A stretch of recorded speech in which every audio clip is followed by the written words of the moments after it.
And it was another day with near record heat across the bluegrass, but some relief is coming, even if it is just brief. All more details coming up next in your 8-day Storm Tracker forecast. So we have some special visitors here in the LEX18 Storm Tracker Weather Center. This is Miss Ava. She is visiting from Cynthiana. She is almost, how old are you? Almost 7? She's almost 7 years old. And guess what she wants to be when she grows up? What do you want to be when you grow up? Meteorologist. She wants to be a meteorologist. So she's been here this afternoon and evening learning a bit more about the weather. She is so excited. She is super, super smart. So maybe someday you'll see her here on LEX18. You ready to do the weather, Ava? Yeah? Okay, so we're going to go first to the MaxTrack Live Doppler, which has been showing us some lone thunder showers across the afternoon on the steamy day, as we've been watching really just some garden variety, isolated pop-up thunderstorms getting going across the area. Nothing severe, but as the storms move through, they do bring us some refreshing, heavier rain moving through. One of those storms now starting to cross out of Nicholas County, moving into Fleming and Bath counties, producing some locally heavy rain there. Come on over. Come on, step in. There you go. Ava's back. She's going to do the weather with us. So again, some locally heavy rain moving on through. So you see us over there? At home, folks, we're looking at the monitor off to the side, so you can see the graphics behind us. There's more storms popping up. That storm's now moving into McCreary County. That was a thunderstorm in Wayne County that was producing some locally heavy rain, but it's starting to weaken as it continues to move off to the east and should be fizzling relatively quickly. Meanwhile, here in Lexington, we're mostly clear this evening. A beautiful sunset in the making. Currently, how hot is it outside, Ava? Can you read the number here? 91 degrees, says Ava, at the Bluegrass Airport's our current temperature, giving us a heat index of 93. We do have a nice breeze coming in out of the west at 8 miles per hour, but it was a really steamy afternoon as we saw highs in the upper 80s across the area. Can you point to Cynthiana? Can you point to your hometown? Think you can do it? Here, step over this way.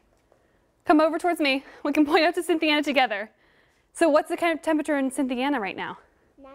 93 degrees. That's coming from the Kentucky Mesonet this evening. Temperatures across the area running in the 90s, so pick your hometown. Stanford still up in the upper 90s as you're checking in at 98 this evening. Things throughout the course of the afternoon getting a little bit more busy across the area as a cold front is drawing closer, but the bulk of the severe weather has been parked across sections of Indiana, Ohio, also near Detroit, where they have a severe thunderstorm watch in effect. But that cold front not really doing much to help our drought situation here. It may spark an isolated storm or two. Here comes that cold front. Ava, watch out. It's going to come get you. But it is going to bring us some relief tomorrow on the backside. Some cooler and drier air begins to work in. So after starting off with clouds, we will be seeing more sunshine moving in into the afternoon. Can you tell us what letter that is? H. H means high pressure. That's good stuff. That's going to be moving in for the start of the weekend, as eventually we will be seeing a break from the heat and humidity just temporarily, making it feel pretty good outside. But eventually winds will be coming in out of the south. That brings back the mugginess as we head into the start of the weekend. So for those of you heading to UK's game, look, we're on the field at Kroger Field. How cool is that? As you're out tailgating, you will be seeing decreasing clouds by kickoff. Temperatures in the upper 70s. Feeling good, though, with lower humidity tomorrow, too. Take a step this way so we can show them the post-game temperature. One more. 65 degrees at post-game. Oh, hopefully as we're hoisting a win against the Florida Gators tomorrow evening, so we are looking good. Temperature-wise, though, we are going to be heating things back up rather quickly. 91 Sunday. What's going to be the high next Friday?